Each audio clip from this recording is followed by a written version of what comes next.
കണ്ണ് തെറ്റിയ കള്ളത്തരം കാണിക്കാൻ മിടുക്കനാണല്ലേ?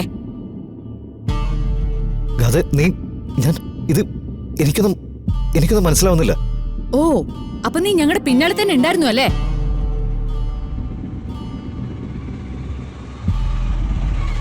നവീൻ വിളിച്ചു വരുത്തിയതാണോ അതോ നീ സ്വയം വന്നതാണോ? കഥ പറയുന്നൊന്ന് കേൾക്ക്. നീയാണെന്ന് വിചാരിച്ചിട്ടാ ഞാൻ. നിർത്ത്. നിന്നെ ഞാൻ വെച്ചിക്കില്ല. കടന്നു പോടി എന്റെ മുന്നിന്ന്.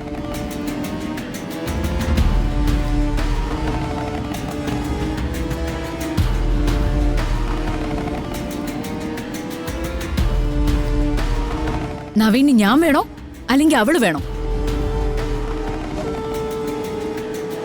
ഒരു കാര്യം ഞാൻ പറഞ്ഞേക്കാം. എന്റെ സ്ഥാനത്ത് അവളെ കൂടി ഇരുത്താൻ എന്തെങ്കിലും ഉദ്ദേശം ഉണ്ടെങ്കിൽ അത് നടക്കില്ല. ഞാൻ അതിന് സമ്മതിക്കില്ല.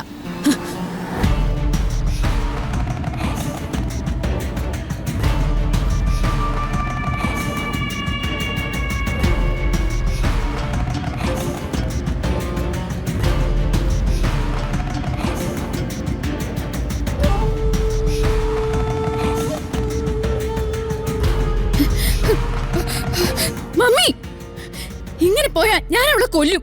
എനിക്ക് വേറെ വഴിയില്ല. മാഡം, എന്തുപറ്റി? എന്താ കാര്യം? മാഡം, എന്താ കാര്യം? ഞാൻ സമ്മതിക്കില്ല. ഞാൻ അനുവദിക്കില്ല. വിട്. അവളെ നവീനെ ഒന്നിക്കാൻ ഞാൻ സമ്മതിക്കില്ല. സമ്മതിക്കില്ല. എന്നെ വിടാൻ. അവളെ നവീനെ ഒന്നിക്കാൻ ഞാൻ സമ്മതിക്കില്ല. വിടില്ല മമ്മി, വിടില്ല. മോളെ സമ്മതിക്കില്ല. അതിന് വെച്ച ആരായാലും അങ്ങ് വാങ്ങി വെച്ചേക്ക്. നടത്തില്ല, നടത്തില്ല. ഞാൻ ഒരിക്കലും നടത്തില്ല. സമ്മതിക്കില്ല.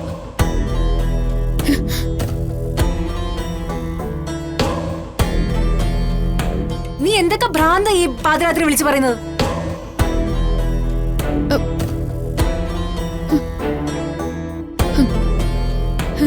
ഭ്രാന്തല്ല, ഞാനിപ്പോ കണ്ടതാ.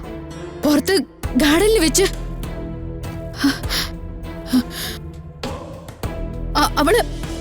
അവൾ എന്റെ നവീനെ തട്ടിയെടുക്കും. ഓ, എന്തിനു ചെയ്യും മമ്മി? മോളെ, നീ ഒരു സ്വപ്നം കണ്ടതാണ്. നിന്റെ നവീനെ കൃഷ്ണ ഒരിക്കലും ആഗ്രഹിക്കില്ല, അതെനിക്ക് ഉറപ്പാ. ഇല്ലില്ല, നവീൻ അവളെ ഇഷ്ടം. എനിക്ക് പേടിയാവുന്നു. അങ്ങനെ ഒരാൾ ഉള്ളത് പോലും നവീൻ അറിയില്ലല്ലോ മോളെ. പിന്നെ എന്തിനാ പേടിക്കുന്നേ? ഓ, എന്തെങ്കിലും നവീൻ അറിഞ്ഞാ അപ്പൊ ഞാൻ പേടിക്കണമെന്നാണോ? നിന്റെ മനസ്സിലെ പേടിയൊക്കെ എനിക്ക് മനസ്സിലാവുന്നുണ്ട്. നിന്റെയും നവീന്റെയും ജീവിതം നല്ല രീതിയിൽ മുന്നോട്ട് പോകണം തന്നെയാ ഞാനും ആഗ്രഹിക്കുന്നത്. അതിന് മമ്മി ഒരു കാര്യം തീരുമാനിച്ചിട്ടുണ്ട്.